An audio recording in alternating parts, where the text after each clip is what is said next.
আমাদেরকে কত ঝটপট করে কাজ গুছিয়ে নিতে হয় যখন বাসায় কোনো অতিথি আসে। তাবিয়ার মামা মামি আমাদের বাসায় বেড়াতে আসছে, কত কিছু এনেছে দেখেন। এখানে গাছের সিম, ছাদ বাগানের মালটা, গাছের লেবু, তারপরে খাঁটি সরিষার তেল।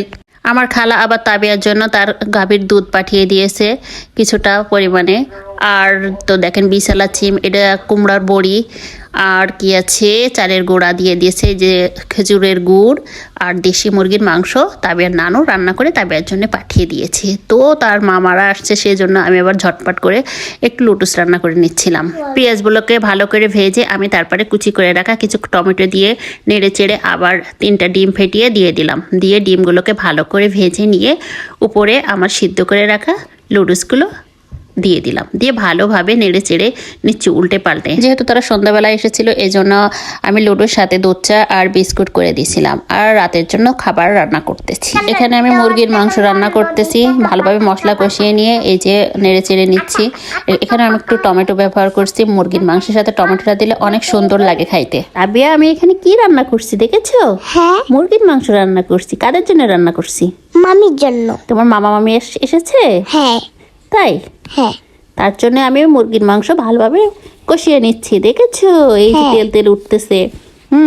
মাংসটা যত ভালোভাবে কষানো যায় মাংসের স্বাদটা ততটা ভালো আসে, তাই না তাবিয়া? হ্যাঁ তো। তুমি তো জানো। দেখেছো কত সুন্দর তেল বেরিয়ে গেছে। আমি উল্টে পাল্টে নিচ্ছি, ধোয়া উঠতেছে। এইবার আমি এতে কি করবো জানো? পরিমাণ মতো মশলা দিয়ে ভালোভাবে কষিয়ে নিলাম। এই তো দেখেন প্রায় আমার মাংসের কোনো ঝোল ছিল না। এবার আমি তেল বেরোনোর পরে কিছু পরিমাণ পানি দিয়ে ভালোভাবে নেড়ে চেড়ে মিশিয়ে নিচ্ছি। এবার ভালোভাবে বেশি পরিমাণে পানি দিন, এটা কষা কষার মতো রান্না করবো। এই তো ফাইনালি আমার মাংস রান্না কমপ্লিট। কেমন লাগছে? সুন্দর লাগছে। এবার আমি কি রান্না করব?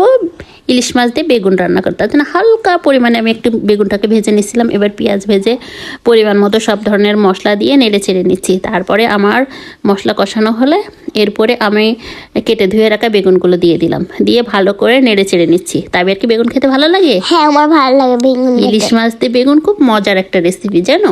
হ্যাঁ। তো এই যে এইভাবে দিয়ে আমি আবার এই যে ঝোলটা কষে আসছে, আমি এখানে ঝোলের পানি দিয়ে দেবো। দিয়ে তার উপরে আমার ভেজে রাখা মাছগুলোকে কী করবো জানো? এই দেখো, এইবার এই যে ইলিশ মাছের চাকাগুলো আমি এর উপরে দিয়ে দিলাম। মাছগুলোকে ভালো করে ঝোলের ভিতরে ডুবিয়ে দেবো, তারপরে ঢাকা দিয়ে রেখে কিছুক্ষণ রাখলেই আমার রান্নাটা কমপ্লিট হয়ে যাবে। দেখো তো তাবিয়া, আমার রান্নাটা কতটা লোভনীয় হয়েছে। তোমার কি ভালো লাগছে? হ্যাঁ, আমার ভালো লাগছে। তাই? হ্যাঁ। অনেক মজার একটা রেসিপি। তো আজ এই পর্যন্তই। সবাই ভালো থাকবেন, সুস্থ থাকবেন। আমাদের ভিডিওটা যদি ভালো লাগে অবশ্যই শেয়ার করতে ভুলবেন না। আসসালামু আলাইকুম।